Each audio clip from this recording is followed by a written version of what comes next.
What is going on, everybody? Hope everybody's having a great Thursday. We got a little bit of an extravaganza tonight. This was originally supposed to be, I guess you could say it was just me and Ted, but then it kind of turned into Ted and Raj. And the reason being is if all goes well and he's able to make it for the half an hour he's said he could do, we will have Joe Shasky at the bottom of the hour. Get him in, ask him, any recent thoughts on the current 49er situation. We got, of course, we'll probably hit that first with the news about Purdy and an interesting video that I saw on ESPN today regarding how the Niners have been like the most over-injured team since 2017, and quarterback has always been kind of their bugaboo since then. So hopefully he can make it, and if he does it, I think it'll be really awesome. If he doesn't, we still got a pretty decent crew in here with Ted and Raj. Ted, Raj, how you guys doing? Can't complain. Happy to be here. Happy to be out of the blackout. We had a blackout here in the Mid-Peninsula that lasted from Tuesday at 1:30 till Wednesday night at 6:30. So I was doing shows. I'm calling it now my crap top and ear duds edition with the stupid. I've got the virtual background. I don't even have a green screen. I better invest in one of those, it looks like. But anyway, just super happy to be here. Glad that we're able to get this going. Happy to be with you and Raj all the time, and a chance to meet Shasky. That's sort of a dream come true. Icing on the cake, if you will. Yeah, no, I'm doing well. I didn't have that crazy luck this week, so I'm doing a lot better than my man Ted. I'm doing good and looking forward to talking to Shasky. So yeah, let's get to it. Yeah, it's an embarrassment of riches today. I took a shot because Ted was like, "Oh, I might not be able to make it because of the timing." I was like, "Let me ask Raj." I didn't think Raj was going to do it just because I know he works Tuesday, I think, through Saturday, and he does physical therapy and stuff. So he's a busy guy. The fact that you were like, "Yeah, let's do it," and I was like, "What? Huh?" Like, whoa. Usually it's like maybe, I don't know. Mostly with anybody that I ask who's in college or has work or whatever is usually I'll try, which means like it's a 50-50 proposition. But the fact that I got both of you on and Shask, I'm a little overwhelmed and a little bit nervous. So if I go on and on like I'm doing right now, just don't be afraid to tell me to shut the hell up, relax. But I figure real quick, I just want to say hello to the chat real quick. Got 49 Throwback in here. No Border Sports. Ryan, my co-host from NWO on Mondays, most usually during the season. We've been a little inconsistent. David McNiner, supporter of the channel, supporter of a lot of channels, actually. Brian Culp, who actually has his own channel now. Go like and subscribe to Brian Culp's channel. I'm really happy about that. He's been talking to me for a while about it, and he finally made the plunge. So hope you're having fun with that, my brother. 49er minded. I hope. Thank you for coming through here, Ryan. I appreciate it. And so that's Bash. Was it Bash? Did I say what I call him? Ryan. I do that all the time. Hi. Yeah. Hi, Bash. So we got the news of the Purdy surgery being delayed. And, I feel like this has been an ongoing theme since Kyle and John took over, right? Where quarterback is always kind of like this big question mark every single offseason. And it's funny about this particular situation is, they're already having an issue with Trey Lance with his broken ankle, right? Was it a broken ankle or broken foot? I think it's I forget all the injuries we had. So we have that, and just every single year, it seems like we're coming in with a question mark. We had the Jimmy situation last year where he was thrown on the side, and lo and behold, he ended up actually starting games for us, whatever. Right. So I guess, I'll start with Ted. Were you surprised to hear the situation where the swelling is still prominent and that they're going to do some sort of delay in surgery till early March?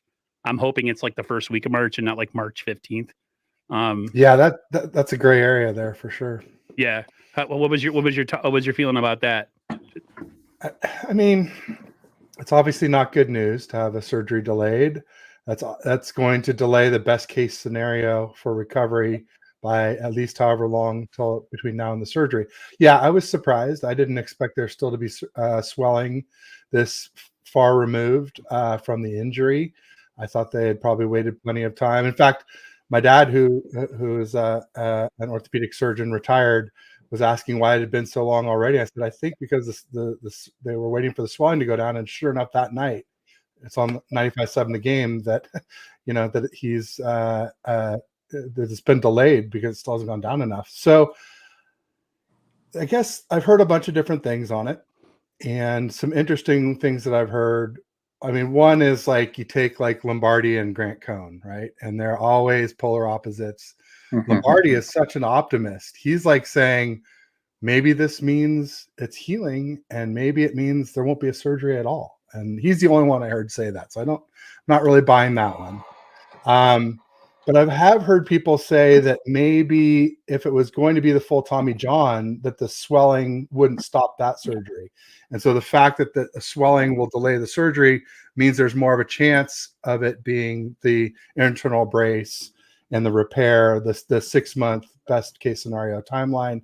Ultimately, they won't know till they open it up, but it's one more sign maybe that is looking like a possibility. And then you got Grant Cohn saying, well, what if we hadn't put him back in the game? What if he hadn't tried to throw all those passes on the sideline? Maybe the swelling would have been down. I've asked some doctors that I know, and they seem a little skeptical. Like that might have hurt him for a few days, but this far removed, they didn't think that would be the case. But I thought it was an interesting point. I don't always like Grant's points, but he sometimes makes interesting ones. So I think as far as Trey Lance goes, I'm excited for Trey that looks like he'll get an opportunity to probably start the season and maybe show us what he can do, get a fair shot, because I didn't think he was going to get barring a different injury. If Purdy had been healthy for week 1 and didn't get injured, I didn't see how Lance was going to get a shot to start and get the experience that he definitely needs. Yeah. So was I surprised? Hell yeah, I was surprised. I was like, oh damn! I went live breaking news. It's like Brock Purdy surgery. I was a little surprised. I'm not gonna lie to you, because we were anticipating, February 22nd. Everybody had it circled on their calendar. We're good. Now we get to know they're gonna go in and open it, right? And we get to actually know what surgery they're gonna do. Like you said, they won't actually know till they go in and operate. But with my health background, my medical background, I knew there was a small percentage that it may get pushed because the swelling, it's not just a magic number. 3 weeks, boom, you go into surgery. Sometimes the swelling can persist. And Grant's point too, he had to get back in the game. Could that have made a factor? That is a valuable point, actually. That is a very, because there was repetitive, even though it's not a lot, you are repetitively handing the ball off. There was a tear in the elbow. So that could have played a factor. But on the grand scale of things, not a huge factor. There would have, obviously a little bit, but I don't think it would have been the factor that's like, oh my God, that's why his tear is bad. It just unfortunately can be part of the thing. Now, holding the surgery back is the best case scenario, unfortunately, because you don't want to operate with the swelling in the area, because as you said, there could be infection, nerve issues, there could be stiffness, and then makes the recovery even longer. Now, there's a lot of speculation of what, that if it's healing or this or that. Now, I still think that the UCL tear, the repair that they're hoping for, the brace, and I think Tom Pelissero, who broke the news, is saying they're still hoping that he's able to come back within that time frame and, make a full recovery for this season. So I still think they are on that course of, okay, it's going to be the 6 month recovery, because what some doctors have said is basically if they weren't going to postpone it and continue this route, they would have went from the Tommy John from the first place. So they would have just done that route. So I think there is still that hope that it will be a UCL repair with the brace and everything. But again, ultimately, we won't know until they open it up. So again, worst case scenario is they go in there like, oh, no wonder it's swelling, because it is worse. We got to do more extensive damage. So one thing that you said, Aaron, is hopefully it's early March. They're good. The report didn't say a date. They just says they're going to meet up and just see where it's at. They still have to pick a date, with the surgeon. They still have to make sure they're able to go in and do the surgery, pick a date, do their pre-ops and all that stuff, in their preparation. And who knows, it could still be swollen. at that point. So we don't even know what the situation is going to be. So there was a lot of people that night. They're like, "Oh, you guys are just freaking out. March is literally a week or two away." The longer we wait, the longer his recovery is, and that can kind of affect the situation. Which, to me, obviously, we want Trey Lance to succeed, and he's going to be thrusted now. He's QB1 without a shadow of a doubt because Brock's injury. Like, he's going to get the opportunity. He's going to get first team reps. He's going to be the guy. He's getting the golden opportunity here that, a lot of people want to see. What can he do? Can he be the guy? We don't know when Brock's going to come. If he's going to come back mid-September now, is it October? We've seen what he can do mid-season, employment into the season.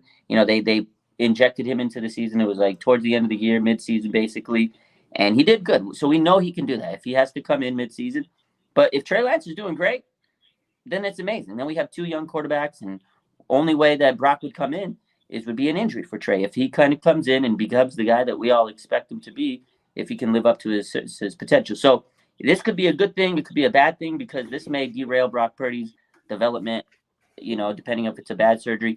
And then the other thing you got to consider is this is an injury that's not very common in the NFL. Most people get ACLs. Most people get Achilles or something silly like that. We haven't really seen a quarterback with the UCL tear in the NFL. It's a baseball injury, right? The only other quarterback in the last decade that's pretty much had this is Nick Bolton. He's not a starter, so we don't really know if it impacted him. If he's throwing better, if he's throwing worse, we don't really know because we saw him before. He wasn't the greatest in the world, and he looked about the same, right? But we don't know if it really affected him, impacted him. He's not a starter. So we don't know how it's going to impact him. Obviously, Brock Purdy's young. He should be able to heal and get better. But to me, this is a huge news. It's bigger than most people wanted to believe because there's a lot of optimistic people and they want to think, oh, it's going to be great. Don't worry. It's just a few weeks.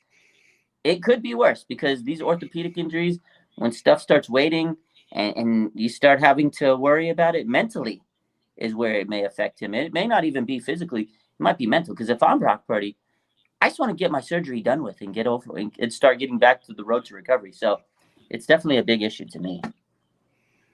I have so many thoughts on this. I got to try to focus. Yeah.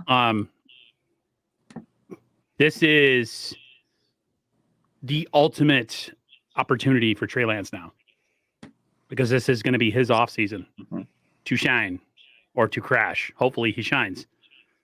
And if it turns that he's not going to be ready for the start of the season and Trey Lance starts the season, we want Trey Lance to come out firing and the Niners to be winning so that if Brock Purdy and when Brock Purdy comes into the fold, it's just a great situation. You have a great backup to have.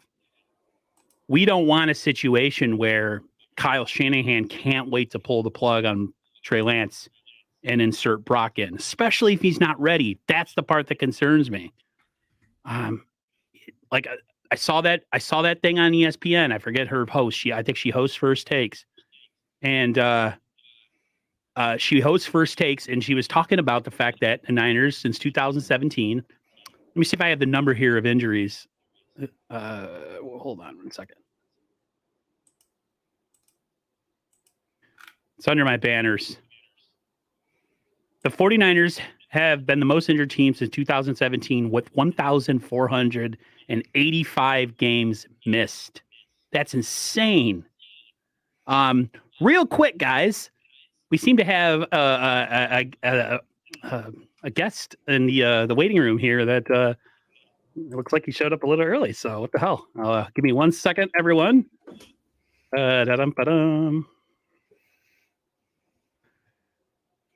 Let's go here. Sorry about this, guys. Technology, when I'm under pressure, doesn't work very well. Take your time. And then we go here. Welcome to the fray, Mr. Shasky.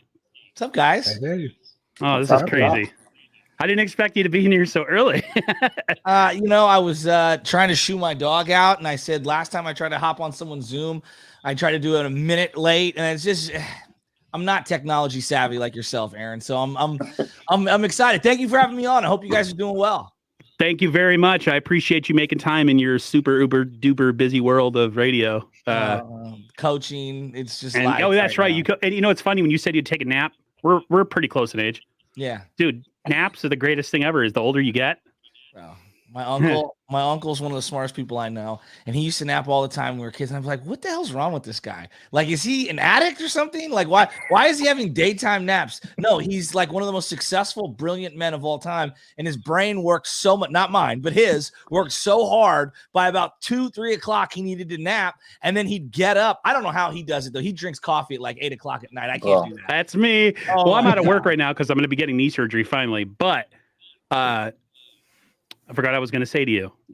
Okay. So my mom was born in Sicily, right? Okay. My nana used to get up super early because they were farmers. And then by 11 or 12, it was siesta, right? Oh, yeah. So everybody took a nap and relaxed. And then all the businesses opened back at like 5 o'clock in the evening till close, right? So naps in the afternoon for people who have an Italian background, that's normal, man. Yeah. And lots of coffee too. So that's right up everybody's alley.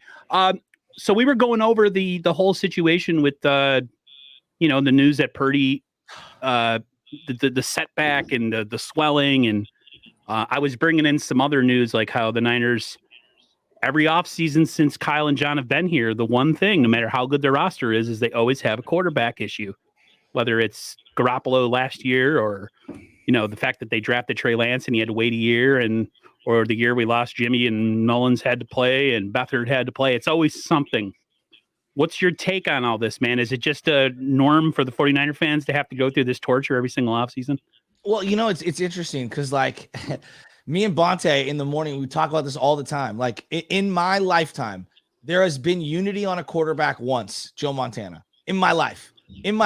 Like, right. So I remember going to NFC Championship game, 1992. He's the MVP of the league, Steve Young. And my dad is turning to me as we're in the end zone. And he's like, Joe would have won this game. This is the Dallas Cowboy NFC Championship game with the reigning MVP, Steve Young, on the field, and they're losing to a superior team, the Dallas Cowboys. And Steve didn't play great in that game. Like, that's what it was like growing up. Like, Steve, a Hall of Famer, not as good as Joe. Joe would have won that game, as he's on the sideline. Since then, whether it's Steve Young himself and all the travels that he had with the fan base, Garcia, Rattay, Sean Hill, Alex Smith, Troy Smith. I mean, Kaepernick and Alex. Remember Kaepernick and Alex? Even when Kaepernick had an amazing finish to the season, there were people calling in and at the time, early stages of Twitter, oh, you got to go back to Alex. You can't lose your job. We've never been unanimous on one quarterback.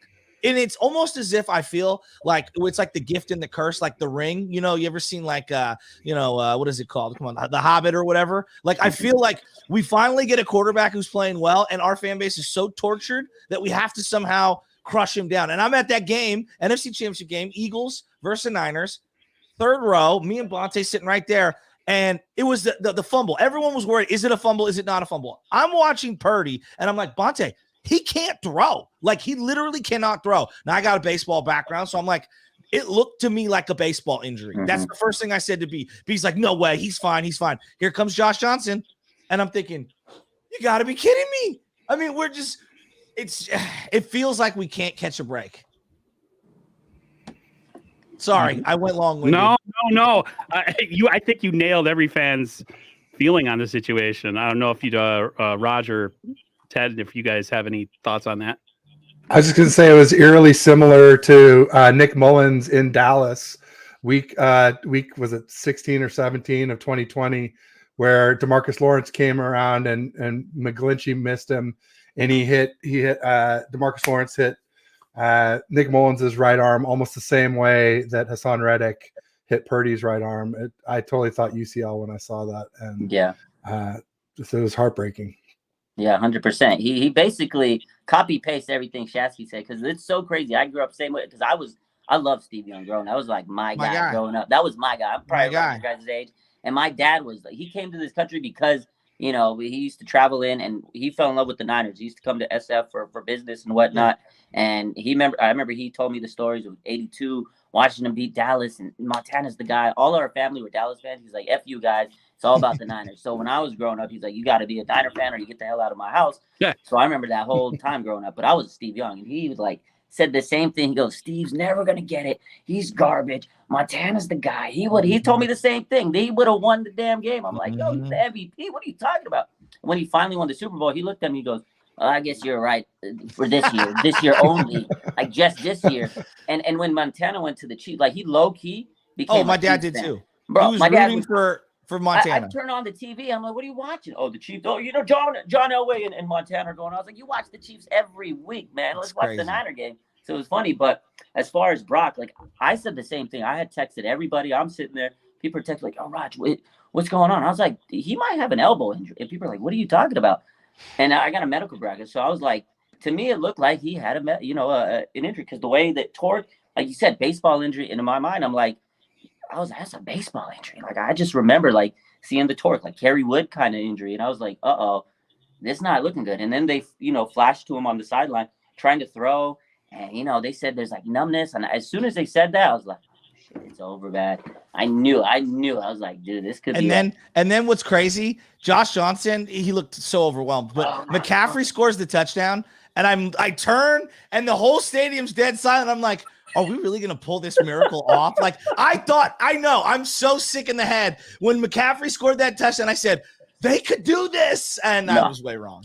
And 100%, I was like, oh my God, they're gonna pull this off. And then Josh Johnson, shits his pants, and he's just like, I mean, he shouldn't have even been in that moment. He got crushed. I mean, God, dog. But then he goes down. I know. And you're like, what the hell is going on, man? I was yelling, honest to God. We were sitting there because I watched Purdy try to warm up. And to me, it was like watching a shot putter trying to throw a shot put 5 feet. He couldn't even throw from here to the little wall I got over here. And I said, he can't throw. He's like, he's got to be able to throw. And he threw that one screen. And I said, put Juszczyk in, put someone else in. And we're watching Jimmy. I'm watching Jimmy walk onto the field before the game. And he had the fresh Jordans on. Trey was still in a boot. And I remember distinctively, I turned to B, I go, damn, Jimmy's walking really smooth right now. Now, I don't know if he could have played. I think it's unfair to rip Jimmy. Like, I don't want to kick the man on the way out the door. But like, the whole thing was like out of a movie. It was crazy, man. It was surreal. With Jimmy, I will remain silent because I was pretty upset when I heard the situation between him and that Shanahan and him might have had a falling out. And all that I could think of is he might have been physically ready to play, but he made a business decision, which in the end, if you're trying to get paid one last time to be a backup, does he really owe it to the 49ers? He really technically can do whatever he wants. So, but to me, that's a Bush League move. I thought it was weak, but Jimmy doesn't come across to me like a guy like Purdy or Lance, who are like football means a whole hell of a lot to them. To me, he's just a businessman who looks really nice, who's really accurate in the short to intermediate passing game.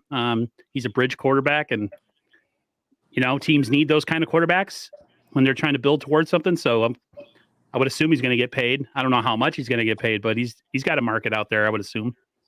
Look, only Jimmy and his doctor know the truth about that. I know. Whether he was really ready or not. No. But a lot of things point to that he was ready. All right. For one, he got injured week 12 against the Dolphins. The NFC Championship game is week 21. That's 9 weeks. Most bone injuries heal in 6 to 8 weeks. So that's one thing. The other thing that points to it is the Niners never put him on IR. So they said, basically, we expect him to be back. Now, you can say it was the Super Bowl, which was 2 weeks later. But, hey, that's just one thing. We're saying we think he'll be back. I mean, there's his shit-eating grin on the sideline when all this is going down. That sure doesn't help either. No. Right? And, and he's got this reputation already. Right? Didn't his teammates from the Patriots already say that he made business decisions and did this exact same thing? Mm-hmm. And the whole thing about like he doesn't owe us anything. Okay, I kind of get that if it's like week 18, 17th game of the season, you're out of it. It means nothing. But this is as far from meaning nothing as you can get. This is the chance to go to the Super Bowl, which is the only game that could possibly be more meaningful than the NFC Championship game, is the Super Bowl. And we did pay him $11.5 million this year to play this year. So I do get that, the argument that some people will say he didn't owe us anything. But to me, like, I think he owed us for this season that we paid him for, and he would have made more money if he'd played in that game. He owed it to himself.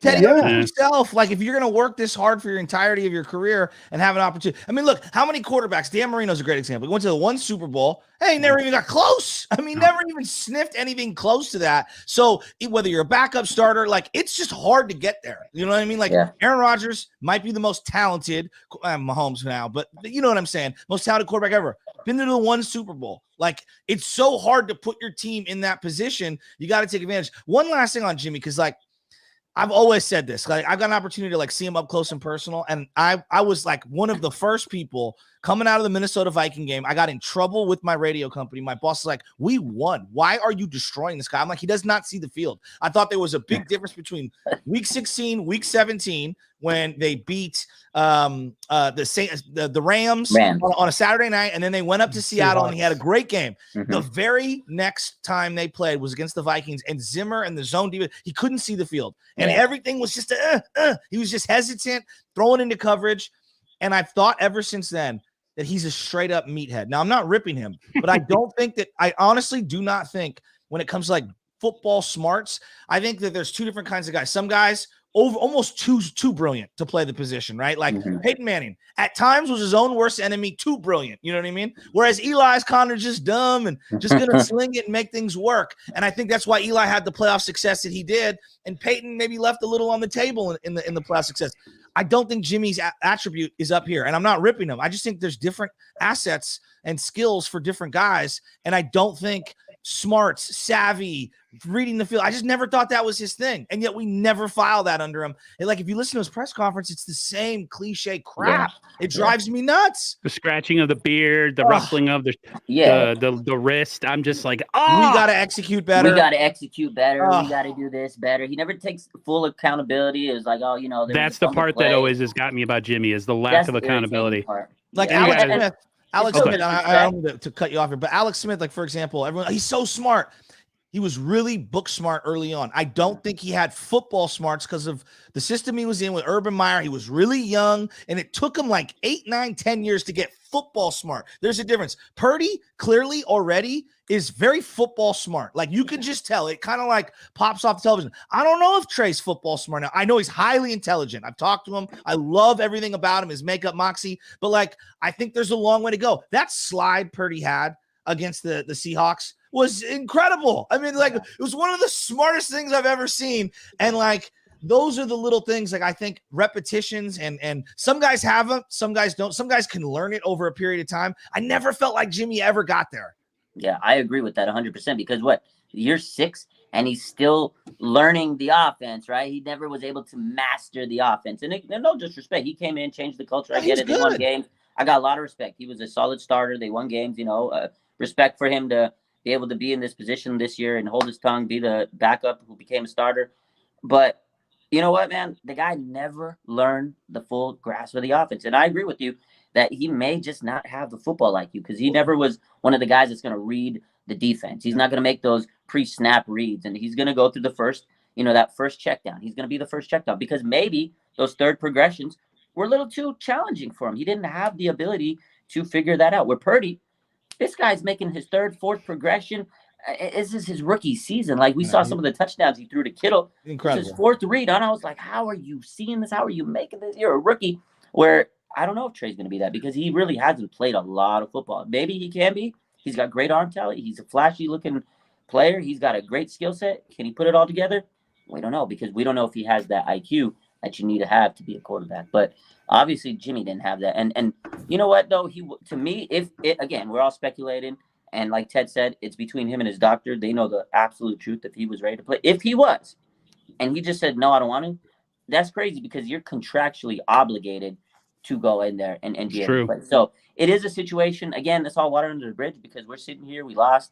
It is what it is. And now we have to just kind of hope that Brock can come back and be healthy. But the situation is his surgery got delayed, and we don't even know when the hell it's going to be. They said they're going to reconvene in March, but that doesn't mean that his surgery date is set. We still have to wait, and that's the crappy part. And then now Trey, he's going to get thrown in there, be QB1. This whole fan base doubts him. Like, what's your take on that, Shasky, of why does everybody doubt Trey Lance, man? You've seen it. You've seen all the stuff out there. What's your take on that? all right, I've been to a lot of different camps over the years, right? And, and I'm not discrediting or ripping anybody who covers the team professionally, independently, just a fan. Like, that's what I have no high school degree. I never finished high school. I have no college degree. I'm not a journalist. I'm a passionate fan. I know sports. You know what I'm saying? Like, I'm unique in that way. And I know a lot of people who cover the game don't necessarily know what they're looking at. And I'm just being honest. Like, I'm being 100% honest here. They're gossiping on the sideline. They're taking sled videos because they know they'll get 100,000 likes. And they're not even watching the drills. And they don't even know, like, how does the drill really fit into the scheme? And, you know, they don't even know what a 3-4 is or a 4-3. And I'm not ripping. I'm telling you the truth. No, it's 100%. And I watched Trey Lance year one, rookie year. He outperformed Jimmy Garoppolo for a period, not a whole period, but for a period of it. Jimmy's not a great practice player. He's just not. He's small. You know, when they're in shells, he doesn't look, you know, imposing. Some of the, you know, quick stuff that they were doing in the run game, you can't tell because you can't tackle a running back. Like, you can only wrap your arms around him. So it's tough to see what it looks like. Trey was lighting it up. And this is a rookie year. Then he hurt his finger. And it was like everything was on pause. And I never saw the runner. My whole thing was he's mobile. Use him. This is going to sound crazy, but like Big Ben, John Elway, mobility behind the line, big, powerful arm, protect the guy. Don't get him hit. I don't care who the quarterback is. You're not going to survive if you get peppered as many times as he did. And then this last year, I went to so many days of padded and non-padded practices.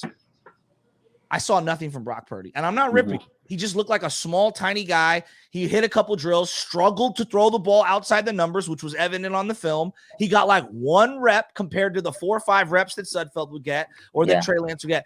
I thought Trey was going against the defense that was smothering the offense. No Debo at practice for half the time. Ayuk, the only wide receiver who can get separation. Kittle in and out of drills. Trent Williams not playing on certain days. Nick Bosa dominating and what would end up being a number 1 defense. So everybody made such a big deal about his struggles. I thought he looked good. I thought we were primed to see like a pop season from the guy. Not that he was perfect. Accuracy was all over the place, but all the quarterbacks were inaccurate. Like the defense was way ahead of the offense. And so the fan base is insane. I don't know what else to say. Like, they've never even given this guy a chance because of the ammunition they traded for him. Half the people love Jimmy Garoppolo no matter what he does, right? The other half are never going to accept the kid until he proves it and wins a big game. Well, he won a big game against the Texans. They don't even make the playoffs if he doesn't beat the Texans in his rookie year. I don't know if he's going to be good, bad, or somewhere in between. Let's see it. Like, I don't know why people are so angry. Like, can we just see it? Like, you invested all this into him. Brock's hurt right now. Hopefully he can be back. Let's see it. Like, do you want to really see Teddy Bridgewater? Do you really want to see Matt Ryan? Do you really want to see some of the names people are floating out? Like, give me a break.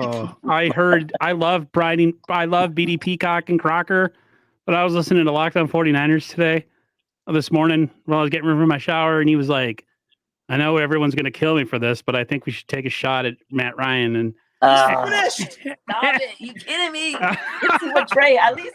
And I love Brian Peacock, but no. Oh, and then this is what it would be. This is they know the system. Oh, the system. Dog, your job as a coach is to maximize the talent of the people who are in front of you. How hard, and I love Kyle, but he's not perfect. No one is. Bill Walsh couldn't draft D linemen until he nailed on Haley and Kevin Fagan and Pierce Holt. Like, he had a run, but before that, he couldn't do a good job. Belichick can't draft wide receivers. It's like it's a known thing. He cannot draft wide receivers. Yeah. Kyle needs to teach these guys. That's the job. Holmgren was a teacher, right? Andy Reid is a teacher. If you want to be one of the great offensive minds, you have to teach at some level. Like, this is why I'm paying you $20 million. This is the guy you wanted. Let me see it. Paint the Rembrandt. Let's be honest. If you have a quarterback on a rookie contract, your team is in better shape. Most of the quarterbacks or most of the teams in the NFL Super Bowl, they all have quarterbacks that are on rookie deals. Man, you can build around that. Take advantage of it. And if you traded up all this damn capital for trade, let's at least give the man a chance. And if he sucks, he sucks. And then you're right. Maybe he can't develop a quarterback. But Matt Ryan, this man is the quarterback of the 2 worst blowout comeback victories in NFL history. We have an offensive line where even Purdy can move, and even he went down. Trey can move. He went down. Jimmy's more mobile than Matt Ryan. He went down. So you're telling me the Statue of Liberty, Matt Ryan, who hasn't been good for 6 years, is going to stand behind this offensive line? Come on. It's crazy. It's crazy. Real quick on He knows Brian the Culp. system. Real quick on He knows Brian the Culp. system. Brian Culp somewhat disagrees on the whole Jimmy when we say that he doesn't take accountability. You know, he says when the team was successful, he always said we won as a team. Listen, man, I'm not here to bash Jimmy. I feel like the ship for the Jimmy Garoppolo is sailed. It's time to move on. And But has it? I hope so. But has it? I mean, Until the he's more in this another gets uniform. delayed, you know, I think when Kyle said that, I think he was thinking that he'll be back for OTAs, and you know, the Purdy will be back for OTAs, and like Jimmy's gone.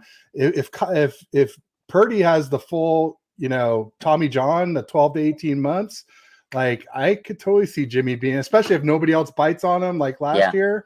Yeah. I could totally see. I will not say Jimmy's gone until he signs somewhere else. That's what I. Well, everybody's until saying I he's get the gonna notification from Schefter or Rappaport. Right. Yeah. My two guys. Yeah. Barrows has to come through for me. Miaoka, all those guys. Everybody's got to tell me before I believe it. Because don't listen to some hack like me on YouTube who reports that, because I've been guessing. But like seriously, like I thought Alex Smith was gone so many times, and he just kept coming back. I thought Brady was going to retire. I thought Brett Favre was going to. Dude, I'm telling you, when I walked to practice and I saw Jimmy throwing on the baby field, I was like, what the hell is going on? There were guys who looked like me catching balls from Jimmy on the side behind the grandstands. It reminded me of high school where like everybody's practicing on the varsity field, and over here is where a couple of the select freshmen who we don't want to get hurt, like throw them over here. You guys throw to the equipment managers. It was the weirdest thing. I couldn't believe it. It was wild because I was there too, and I just remember going because I was in that back area, and I'm like, what the hell is Jimmy there doing? What's he doing? And it was like a private session. It was like you're this like spoiled rich kid with the private session, and he's throwing to like his high school buddies. That's exactly what it was. I was like, this is crazy. So until we see the notification, I don't know, because everybody is speculating, oh, Jimmy's going to get paid. He's going to get a contract. There's a lot of teams. But that's what everybody believes. But he is also coming off an injury himself. Who's going to take a risk on a guy that has had injuries his whole career? Like every single year, ACL, right? High ankle sprain, hamstring, the shoulder, the thumb, now the broken foot. Like he has an injury history. It's not like, oh, they're just going to give him a check because he's Jimmy Garoppolo and they win games. People are going to look and say, is his foot healthy? Should we take a flyer on him? So it's not a guarantee that he's going to get a contract from another team. And Ted, you're right, because if this surgery does have to get to this point where it might be longer than they initially thought, Kyle might say, hey, Jimmy, about that, leaving the team, maybe we can have you again. And Jimmy loves the team. The team loves him. They would be like, oh, yeah, bring him back, Kyle. Cool, whatever. We can have him waiting in the wings. And if Trey doesn't succeed, you got Jimmy coming back. So I'm not going to say that it's not one sec, Raj. One sec. Me and B have argued about this on the morning show a lot. Yeah. I'm a believer in competition. Like 100%. at my core, I believe the cream rises to the top. That's just me. Now I understand trying to get someone out of the building to empower someone else. I understand all of that.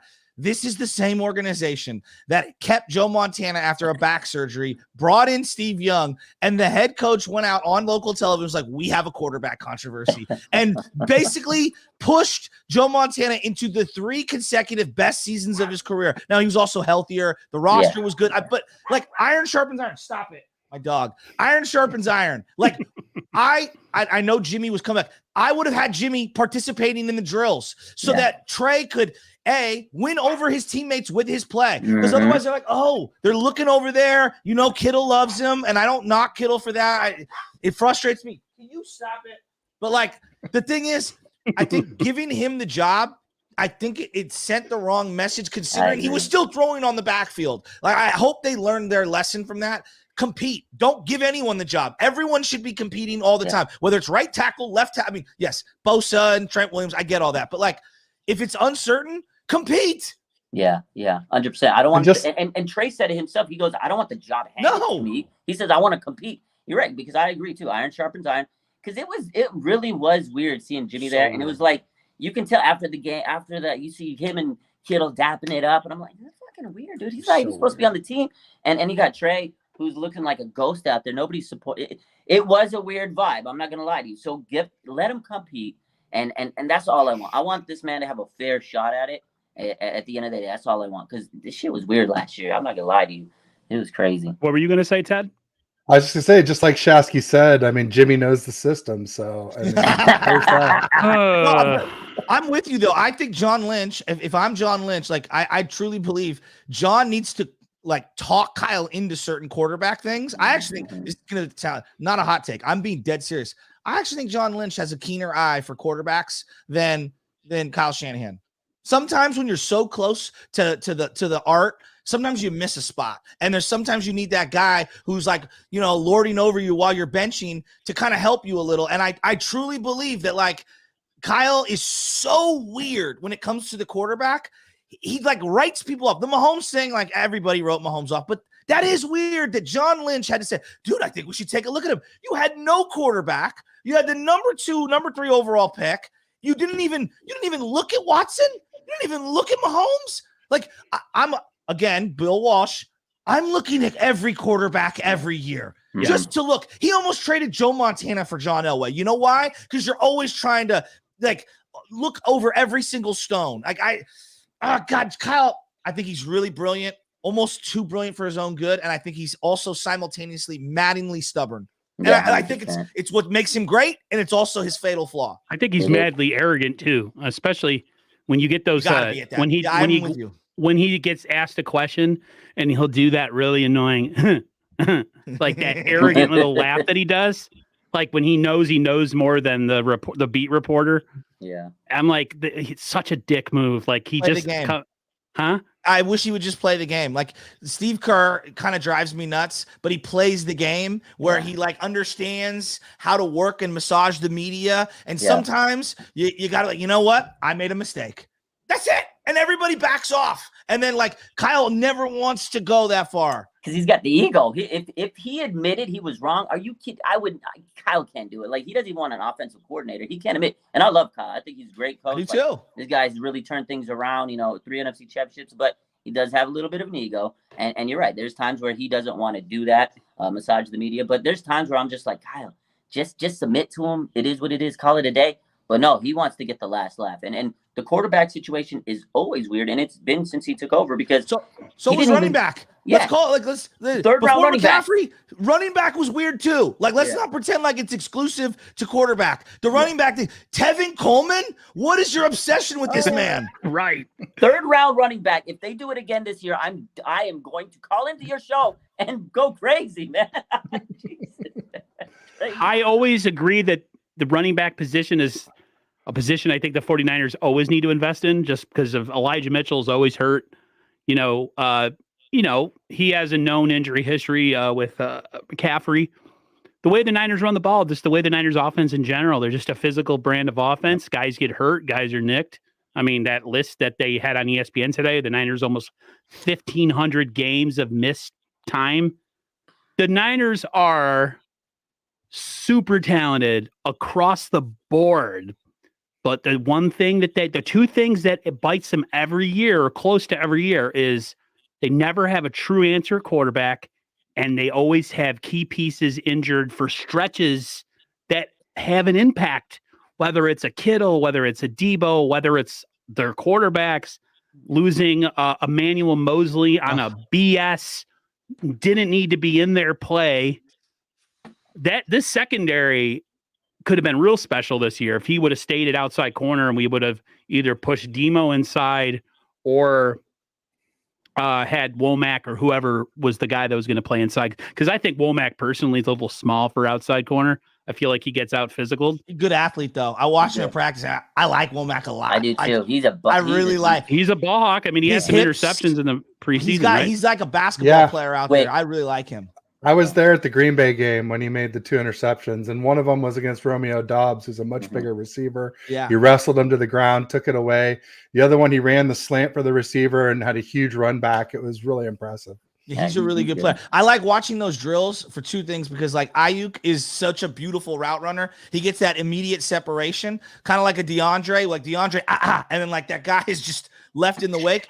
And then there's no one else who can do that. And all our corners, I thought, did a really good job in a lot of the drills, locking guys up, but in particular, Womack. And then that was when I knew Ward was going to be legit. Like, he was physical, strong. He stayed in front of guys. But we don't have many burners. Like, they don't have many quick separation guys. Debo is not that. Like, he's just a great football player. He's not a great route runner.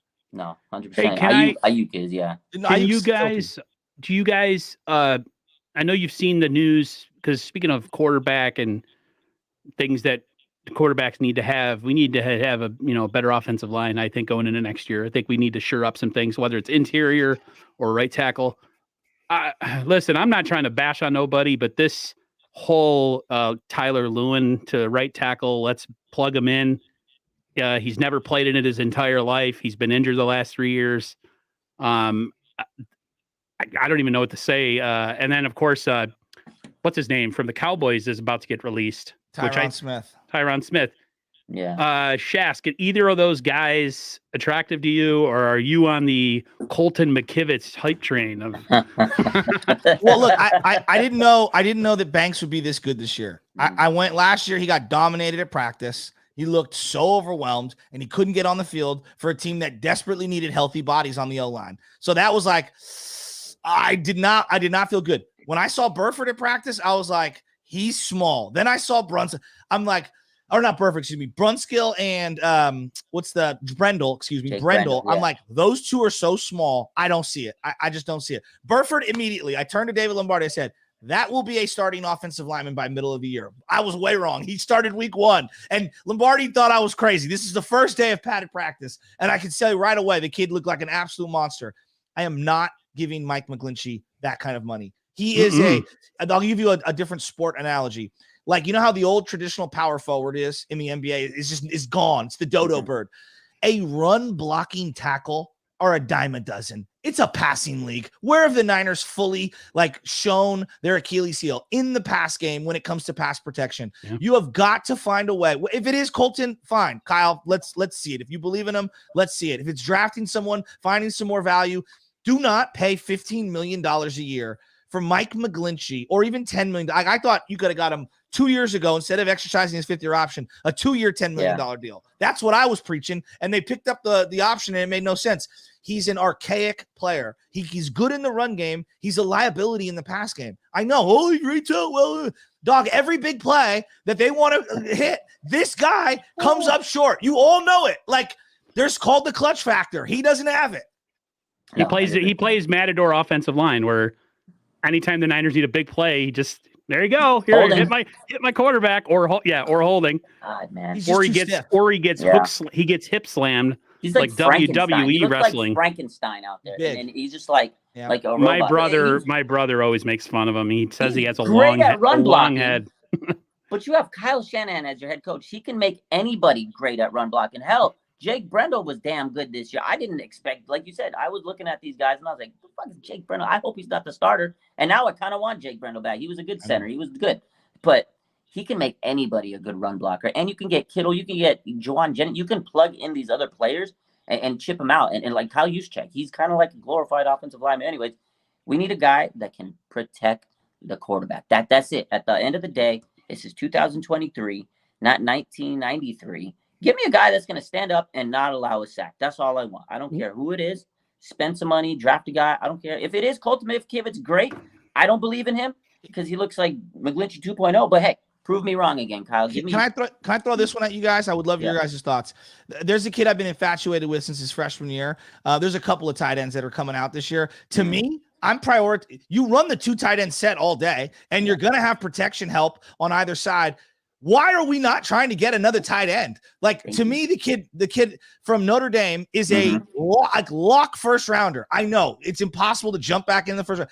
I would try to move heaven and earth if there are people on this roster that don't fit for whatever reason. I'm trying to get some ammunition to go get yourself the George Kittle replacement down the line, and also someone who can work with George Kittle. When we had Jordan Reed, I was like, good, we get to see Reed and Kittle. They never played together because Kittle had his leg snapped off in week 1 against Arizona that year. So they need a second tight end. I'm sorry, dude. You run the heavy formations left and right. Get a second tight end. Agreed. And Jordan Reed ran into a wall, and that was the end of that. And I liked him. Me too. Me too. I've been wanting a tight end since the 2020 draft. So you're with one that can catch and block. Absolutely. Hey, we have 2 half tight ends. You need Warner can block. Dwelly can catch. Neither can do both. Yeah. Tyler Kroft isn't good at either. Walsh always drafted and built the team with he was always 2 years. And listen, I was a lot smaller during the 80s. I'm only 43, but he was always looking to move on from guys early instead of waiting till they're run ragged and then they have no value. The Niners should have been already looking at a Kittle replacement, or at least taking a look at it. Like, hey, maybe we have a chance and this guy is on the board still in the draft, but boom, we go make a move on him. But I hope they don't get to the point where they what happened? Oh, I was gonna say, what about Laporto from Iowa? He's probably not quite as expensive as the one from Notre Dame. Yeah, Iowa's been pumping them out the last few years. Hawkinson, him, Kittle, there's a lot of great. Look, again, to me, that's what your bread and butter is. So invest in that. Skill position players are killing. Goddard was a monster this year. Yeah. Now Kittle was as well, but Kittle plays such a physical brand of football. You need some insurance, and then take some of the pressure off the O-line and get another guy, especially if you're going to run all that deep play action stuff. To me, it makes it, if you're not going to use check as much as I would like you to, then you need to invest in the backup tight end. To me, it's a no-brainer.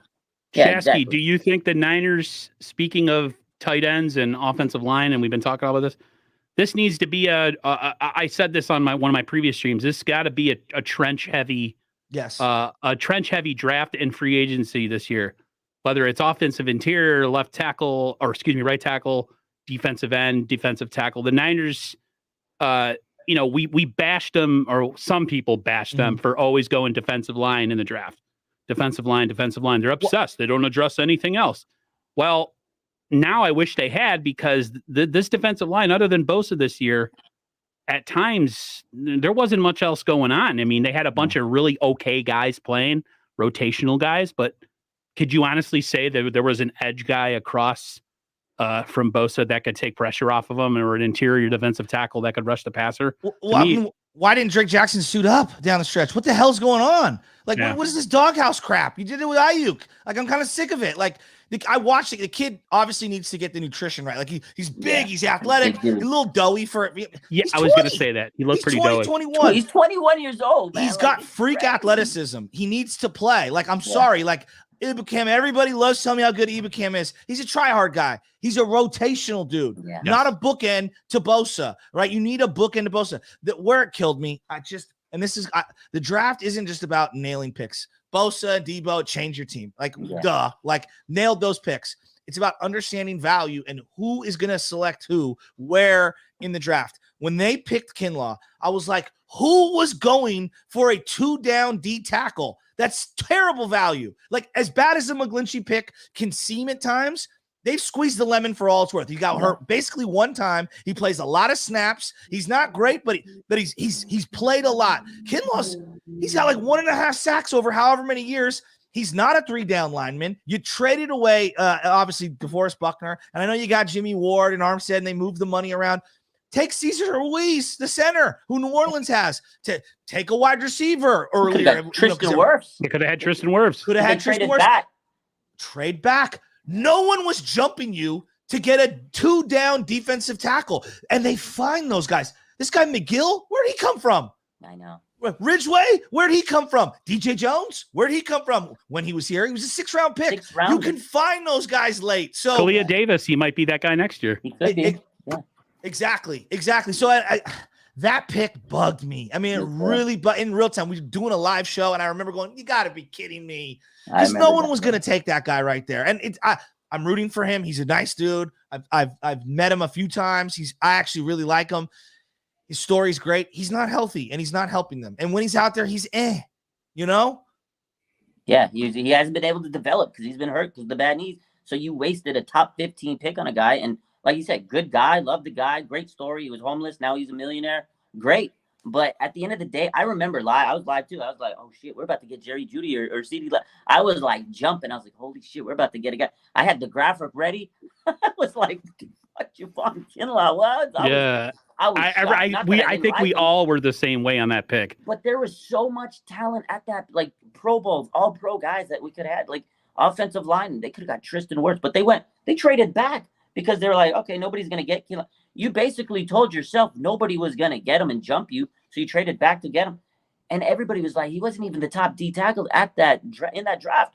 you could have waited on that one. I feel they could have got him in the second round, maybe even third round. And like you said, they find those guys so many times that I think that sometimes they just want to look like so smart, at sometimes like flex their drafting muscle because they hit on late round picks. But for all the late round picks they've hit on, they've missed on a lot of early round drafts. Solomon Thomas, Reuben Foster, like you said, McGlinchey.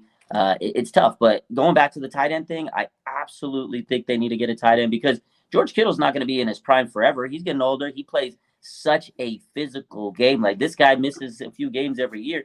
You might as well make sure you get a guy that if he does miss time or in 2 years when he's probably not going to be playing at a high capacity anymore, you can just plug him in and say, hey, look, we got this guy now and he's our new Kittle. Because the moment Kittle's out of this offense, it's going to change drastically. So they need to start be preventative of that at this point. So I don't know, man. Sometimes I see them draft picks and I'm just like, what are you doing? And then sometimes, they get these great value players, but, like Drake Jackson, I love the pick, but the fact that, what Kyle said, he wasn't strong enough. He wore down the season. That's not good for him mentally.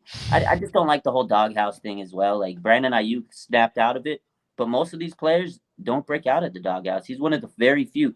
He did it to Dante Pettis. He's done it to Danny Gray now and Drake and Danny Gray. Yeah. Look, I like Raymond McLeod. Okay, as a returner, Uh-huh. What the hell did he do as a receiver this year? Yeah. One play against Washington. That was like the highlight. And I don't even know if Danny Gray's good. Maybe he can just run the fly route or the 9 route or whatever. Maybe that's all he can do. I don't know. But like a jet sweep? Yeah. We can't just find a creative way to get him the rock. I don't know. It just those are the picks that mind-boggling to me. 49er Minded said to look up Zach Kuntz, 6'8". I got to be careful how I say that. I like the last 6'8" tight end. I was going to say it sounds kind of dirty. A 6'8" tight end that can move from Old Dominion. That's okay. There's a Washington guy from Georgia, number 0, who's like 6'8" too, who's a monster. But the kid I want is Bowers, and I don't think he comes out till next year. He's from Napa High. Oh yeah, he's good. Oh my God. Jeez, I'm 6'3", and I would be like a mini man next to that guy. Hey, Ted, you have anything you want to say? Because you're pretty quiet today. I just wanted to say, you said that you are a hack, and you're about as far from a hack as you can get. No, I'm just saying, like, if I made one quick, what do you call, short this year, where I announced something, and a lot of people did with this news. I forgot what it was. Everybody was wrong, and of course, people just crushed me on it. I'm like, I took the. You're going to be wrong from time. No one's perfect. I don't know exactly what the news was, but I announced something and people are like, that didn't happen. What are you talking about? I go look all over Twitter and everybody's recanting it. I'm just like, oh. Just admit you're wrong, move on, and try not to do it again. That's all you can do. So, a couple more questions. And I mean, we've I had a bunch of topics, but the ones that were really important, we've crushed them. And there's really not much else. Other than the Bosa contract here, I just don't see anything being done with that until late July. Anyway, Shasta, the Niners can move any money around and to make some moves. Me and Raj have talked about this. I think Ted and me, anybody I stream with, the 3 guys that come to mind, of course, are Fred Warner. And of course, I'm going to blank on the other 2, of course. There's 3 players that. What's that? Fred Warner, Dre, and Aziz. You're talking about? Yeah, Aziz Al-Shire, and I'm trying to think of another player, a younger player that you can maybe move some money down there. Some people are saying Trent Williams, but that doesn't seem like. Do you think Armstead would be someone that could extend some years on, or extend some? I think they can, yeah. Because I think Trent Williams would be a bad move because I mean, to kick the the names can I've down heard the road. are Fred, Eric, CMC. Okay, CMC was the other one. Yeah. You can't do Trent because he's already playing till he's 39, apparently. Yeah. So I don't know how you extend him. Fred and Kittle. Kittle has money that can be. You could do like a restructure, I think, on Trent. Mm-hmm. And like last year, they gave him a money guaranteed upfront dollars. You can kind of rework something like that to kind of extend the cap space or like throw some money on the back end. Like we were still paying D Ford this year which was ridiculous. One of the worst moves ever. Still paying. What do you guys think about the Niners making at least one? And anybody can take this one big move like they did with kind of like Travarius Ward last year. Like they'll kind of sit there and let people go crazy and overpay, or maybe they go after a guy who's like one level below what we think, Like nobody last year, or at least I, do anything about Charvarius Ward. And then I went and looked him up after we got him, and I was like, this guy looks pretty legit, right? But he was kind of like the kind of hidden below, you got all the big names in free agency, everybody, peas in their pajamas when people are available and they go and they sign all these guys. And I mean, Shask, do you have any, would you like to see them maybe take a swing at, say, someone like, I'm trying to think of it, maybe a defensive end, to me, Hargrove from the Saints or something like that? Of course, I would love to have some veterans that want to win a ring, you know what I mean, on that defensive line. You never have enough pass rushers. Old man Elvis Doomerville came here and had a career year at the end of his career, where he was really good. Situational pass rushers, you can never have enough of those. I would love to see another wide receiver, specifically a big-bodied wide receiver who can box out outside the numbers, help Purdy and Lance or whoever's at quarterback, because I think they're missing a big-bodied 6'3", can box out. I'm not saying it's Julio, but somebody who can box out and catch a tough ass. I like Jawan Jennings. Jawan Jennings is not good enough. I like him. He's a really nice player. He's not good enough. The other thing is, I think Christian McCaffrey's the best player on the team, period. Yeah, 100%. Period. So I want to 100%. see Christian McCaffrey on this team. And you can say Nick Bosa up the fine offense, whatever. CMC's ridiculous. He is a match made in heaven for this team, for any quarterback moving forward. It's a game changer. It changed Jimmy G. Boom, I can check down 3 yards. He's going to get 7. The pop in the run game. He fits the ethos of the team. Do whatever you have to do to keep this man healthy, upright, and happy for as long as we can.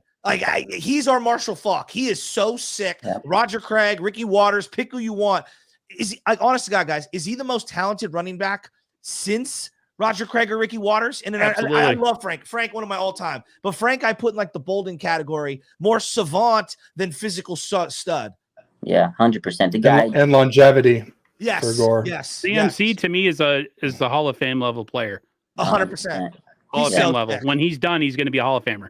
Yeah, he changed the team. He came in and you're right. He made Jimmy Garoppolo look like a freaking Pro Bowler. Like the second comment of Joe Montana. What happened? He makes everybody's life so much easier because he can run, he can catch, he can pass the damn ball if he needs to. He can do everything. He is a Hall of Fame level quarterback. He's like LaDainian Tomlinson coming to the Niners. And I was like, when we got him, I was like, are you kidding me? We just got this guy. He can do everything. In Kyle Shanahan's system, literally the perfect player that you can have. So, yes, they need to make sure they figure out how to, because he's got 2 more years on his contract from Carolina, but they still probably can restructure that deal around.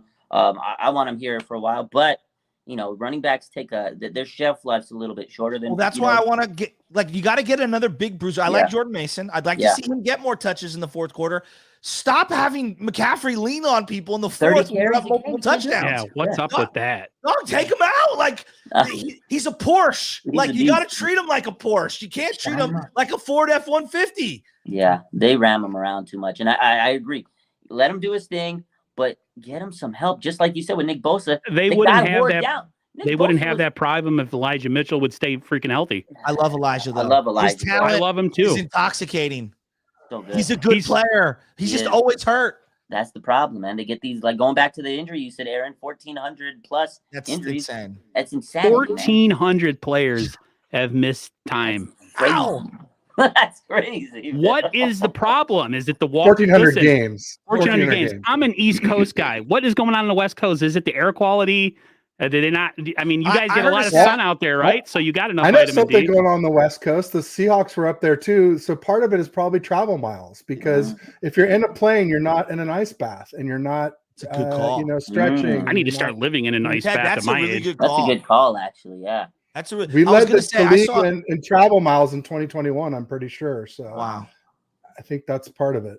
I saw a stat about Andy Reid. He has missed a total. His quarterbacks in the 10 years in Kansas City have missed a total of 4 games. His starting quarterbacks. That's now part of there is luck on some level, right? There is a little bit, but there's got to be more to this. And I'm not trying to rip Shanahan, because I know it's football. The violence is baked in. How? How does Eli Manning play his whole career and never go down? And we can't go 16 weeks without multiple injuries. 6 games without a freaking quarterback injury, man. Are you kidding me? Maybe it's O-line, because one thing Andy Reid has always had is always a good O-line. That's one thing I've always remembered with Andy Reid. And But fuck, man, I don't know. It's and a good it's pass blocking O-line. That's Yes. the difference. Yeah. Well, That's he it. knows those lines from BYU. Like I Mhm. watched, I'm wearing a Steve Young jersey. That's a sweet jersey. I like It that. is, yeah, I Steve love Young, Steve's my guy. So Yeah. I read his book. I've got it over here, and I've just listened to the audio again. BYU, they understood passing concepts before anyone did with Norm Chow and all that. And Andy Reid was an offensive lineman on those teams, and so you would think he would want to run the ball. No. He knows how to throw the ball, and he uses the pass as an extension of the run game. I love Andy Reid. He's a Kyle's beast, mimicking him. His first 10 years, like right there, just can't win the big one. He's close. Can And we Andy get Reid rid was of the the same. NHL conditioning staff guy on our medical staff and actually get someone who's from the NFL? Because I heard that Couldn't that's hurt. It wouldn't hurt. They've tried so many different things, man. I don't know. Maybe you're right. Maybe it's the O-line. Get a pass protecting O-line. But you're right, because it's silly, because Kyle Shanahan is definitely a mimic of Andy Reid. He's gotten to so many NFC Championship games, can't get over the hump. We were just talking about this earlier on my show. Andy Reid, 5 NFC Championship games with the Eagles, the Super Bowl. They fired him, goes to Kansas City, one and done. What was the issue? Quarterback. He finds Patrick Mahomes, and the rest is history. You know, he was the guy that he's always had good quarterbacks, though, but he never had the guy that could get over the hump. Because I remember he had McNabb, who I thought was great. He made Alex Smith pretty damn good when he was Best years. Kansas City, his best years there. Yeah. And then obviously Patrick Mahomes, who's a freak, man, could be one of the greatest of all time. But I don't know, man. That to me is the issue, is quarterback. And here we are again every single year on the offseason. We're sitting here talking about quarterback for the 49ers, and it extends back to 40 years ago. Quarterback. It's ridiculous, man. Listen, Joe Montana thinks we need to keep I love Joe Montana, but I can't listen to him anymore. He drives me nuts. I got his sign back there, his street sign. I love him too. He'll always be my goat. But in his old age, he's becoming. I can't deal with him. He only does stuff if he gets paid. You know, like he has to do. He is always pushing some product or whatever. You know, geriatric old age product now, and he's. Did he watch games or something this year? Did he not watch Brock Purdy? Really, Jimmy's your guy. I don't know, man. He's also split between us and the Chiefs. I know. He's got this half jersey. Listen, when Montana went to the Chiefs, I was very angry. And I remember holding a party with my friend. He's a Bills fan. It was Montana's first preseason game against the Bills. And he came over to my house and we watched it. And I was a 49er fan, but there's a picture of me out there. Oops, we lost him. There's a picture of me out there, like I've told you guys before, where I have a Kansas City Chiefs sweatshirt on. So I have to live that down for the rest of my life, knowing that there's a picture of me out there wearing a Chiefs. So if you want to blame us for not winning the Super Bowl or losing to the Chiefs every time we play them, I'm the reason. So what about this for the injuries? Do you think practicing and playing on grass all the time, and then when we go to play on turf, we're not conditioned to it? I just think it's the level. I just think it's the type of play that we run. Shaska, Ted was asking, do you think it's the fact that we play on grass all the time that maybe they were injured? I just think that their brand of football is extremely physical. That's number what I'm one. saying. And then number two, they don't hit. Like they don't hit like they used to. I'm not saying you got like, I'm a big believer in like baseball, right? We talk about, you got to throw a lot. Now, you don't want to overdo it. You know what I'm saying? But you got to build up stamina, build up callus. I don't think they hit enough. Like I'm not saying you got to hit every day in practice. Like you got to be smart about this, but you do need to build your body up to be hit. When they fly around like this, you watch Dre Greenlaw. Dre Greenlaw's trying to kill people on every single play. Yes, he does. And he's got metal all over him. And he's like, I'm like, this is a man you want crashing into some of your guys at practice. I know you're scared, but it will build up that toughness. Yeah. I don't know. And I also think it's just random. And then the freaking game is so violent. It's the most violent outside of UFC. It's the most violent game in America. I think the Niners offense, the way they run it, and the fact that they're so compartmentalized, because they have never really had a quarterback in recent years that can move and stretch the field, where you can get a lot of easy completions, where there's not a lot of contact. Everything the Niners do is always confined, and guys are always getting lit up or popped as soon as they get the ball. Or like you said, we got CMC running in the fourth quarter, bending up against offensive linemen trying to push for yards. Like, can we just have a pass game where, we actually can spread people out? or we can be like Tyler Lockett and just go down every single time we get the ball. You know what I mean? Hey, but he's smart. He's smart. He's smart. Yeah, he's going to smart. play. Torrey Holt used to do the same thing. Torrey Holt and Isaac Bruce used to come to Candlestick, and he would drive me nuts. But then it's like, you know what? The results kind of speak for themselves. Yeah, they played for a long time. And I got to eat dinner, boys. I don't mean to be rude. I got to get cutting out here. Thank you guys for having me on. Let's do it again. Yeah. Thanks, man. I would love to do it in the future. And I wanted to ask you about some stuff like Mandalorian, Stranger Things, all that. Two more minutes. I'll get 2 more minutes. Fire away. What's the thought on season 5 of Stranger Things? How do you think it's going to end? I don't know. Stranger Things, I thought season 3 lost me. All right. And then I came back. Yes. And then I came back to it. I don't know why. It's maybe it was a point in my life. I don't know what it is. I like Stranger Things. I'm glad they're closing it now. Like the one thing, I'm rewatching The Sopranos again for like the 5th time right now. And every the last 2 seasons were amazing. Like, stop. You were sad that the series ended. That's what ended up happening. It's not perfect. It's hard to end these series. And so less is more, I feel like. I really do. Like, Leftovers was another one on HBO I really, really liked. And I felt like they didn't know how to finish it. You know what I mean? And like that ends up happening a lot on these shows. So I'm ready for Stranger Things. It's happening for Cobra Kai too. I'm a big Cobra Kai fan. Oh, see, that's one I haven't started. I will. I'll get into I was a big Karate Kid fan. And then the last one with me is, are you looking forward to the like kind of a Mandalorian / like Ahsoka going into I'm a big Star Wars guy, so I am too. I just got a new Star Wars shirt at Target the other day. So the Obi-Wan series, I'll be full disclosure. I cried during the exchange between him and Darth Vader when they were like battling it out and the face popped off and he was like, super emotional to me. I know, I'm a dork. My wife laughs at me every single time. I love Ewan McGregor as Obi-Wan. I think he's better than the original guy as Obi-Wan. He is the only salvageable character, it feels like, from the prequels. I love him. I absolutely love him. Yeah, it was beautiful when he says that you didn't create me or you didn't destroy Anakin, I did, or something. The blue and the red and the way that they went back and forth off the mask, it was unbelievable cinematography. Best Star Wars thing I've seen since the original trilogy, for sure. Yeah, I would agree. That's pretty good. Although the end of Rogue One with Darth Vader, mashing dudes up like it was in my brain, making guys fly and stuff, like that's pretty damn amazing. I saw that at the final theater. Couple minutes. I saw that at the theater, and I was kind of in the front. I had no more seats left, and I was forced to sit up. And I was so uncomfortable when that scene hit, though. I was like, "Oh!" It was incredible. My brother was elbowing me. He's like, "This is like the video game," and I was like, "Yes, it is." Yes. That's awesome. All right, brother, man. I appreciate you coming through. Thanks for making the time, man. I appreciate it. Yeah, definitely. You guys have a good one. Go Niners, and hopefully Brock's okay. And at very least, we get a chance to see Trey. Yeah, definitely. Let's go. Thank you, Shaq. Lance gets his chance. Hell yeah. Let's do this more often. Have a good one. You too. Thanks, man. You guys got anything going on, Raj or Ted, on your channel? You guys want to talk real quick, and then we'll get out of here? I mean, go ahead, Raj. Yeah, I mean, I'm always busy doing stuff, talking. You know me. I'm always doing the stuff. Shout out to Shasky real quick for hopping in. That was a fun time. It was a good stream, man. I'm glad I was here. I can't believe he came in that early. He's so passionate. He's the man.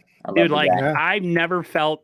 I don't know about you guys, but I've never felt more comfortable with someone like we see, like a radio guy, like a Kruger or somebody. Like they come in and they're just like one of the guys. There's not like that weird tension where you're like, if I say something wrong, you might just bounce out or something. For a minute, I got scared. Kruger for a little while was. What did I say? But no, Krug for a minute there was doing that laugh track too. I'm like, oh god, if he comes on and he gives me the laugh track when I ask a dumb question, I'm gonna be so embarrassed. But and now Shasky's great. It was a lot of fun. Krug's the really man. Cool. Krug is the man, no doubt about it. He is. He knows his stuff. He's gave me multiple opportunities to have him on. He's been really good to me. A little more approachable. Yeah, definitely. He is. He's animated. I love the hype he has. He's very passionate. Kruger has so much knowledge. We do a show on Monday, and I'm like, I gotta brush up. I'm like, make sure I go into the show. He knows guys that you don't know about. Yeah, and he's just pulling and like. Sometimes somebody will get drafted or he'll say something and then something will go down and that person ends up being good. And I'll tweet him like, you said it, bro. You prophesied. You're like a biblical prophet. Like you said it 3 months ago. He made a comment about Purdy being Purdy and he was talking about it months in advance.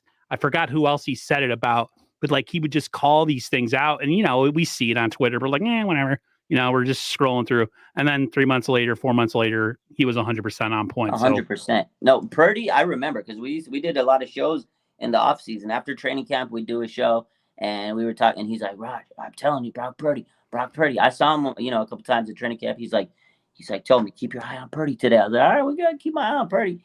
And then now, we flash forward to these last couple weeks. We're and he's like, so what I tell you about Brock? I was like, you called it, man. He knew the guy was gonna be good. Like he just has an eye for talent. Some people have it, and he does, man. He can scout from a mile away. The guy's good. He knows. I forgot what team he was a scout for. I can't remember. Well, I know he was a scout for a CFL team because he told me about a tell that a CFL player had where if he came out of the huddle and he tightened up his gloves, it meant it was a pass play. It was a receiver. Wow. And it was a tell that it was a pass play. And they said if he tightened them up twice, it was a pass to him.